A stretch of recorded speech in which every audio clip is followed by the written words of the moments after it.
রসুল বলেছে জুমার দিন তুমি যদি সবার আগে আগে যাও, ইমাম সাহেবের কাছে গিয়া বসো, অদ্দানা মিনাল ইমাম, ইমামের কাছাকাছি বসো, ফাস্তামা আল খুতবা, খুতবাগুলি যদি মনোযোগ সহকারে শোনো, তোমার বাড়ি থেকে মসজিদ পর্যন্ত যেতে প্রত্যেকটা কদমে আল্লাহ 1 বছরের আমল নামায় সওয়াব দান করে দিবেন, আর 1 বছরের গুনার সমস্ত আল্লাহ আমল নামা থেকে মিটাইয়া দিবেন। হাদিসটা সহিহ। 1 বছর নফল নামাজ পড়লে, রোজা রাখলে যেই সওয়াব 1 কদমে আল্লাহ আমল নামায় দিবেন সেই সওয়াব।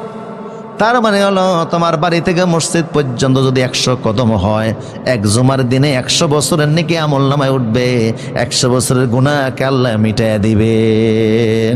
তাহলে আল্লাহ আমাদেরকে দিলেন কোন দিন? মুহাম্মদ সাল্লাল্লাহু আলাইহি ওয়াসাল্লামকে আল্লাহ কোন দিন দিয়েছেন? আর ইহুদিদের ছিল শনিবার। আব্দুল্লাহ ইবনে সালাম পূর্বের অভ্যাস অনুযায়ী শনিবারকে একটু সম্মান করত। আর ইহুদি ধর্মে উটের গোশত খাওয়া হারাম ছিল। কিসের গোশত? উটের গোশত। কিন্তু ইসলামে হালাল না হারাম? হালাল।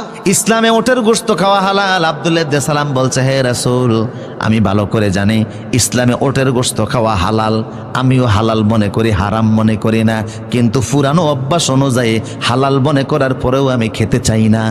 এই কারণে আল্লাহ এই মাত্র 2টি কারণে ধমক দেয়া বললেন, খবরদার, ইসলামে যেহেতু উটের গোশত হালাল করা হয়েছে, পূর্বের অভ্যাস অনুযায়ী এটাকে বাদ দেওয়া যাবে না।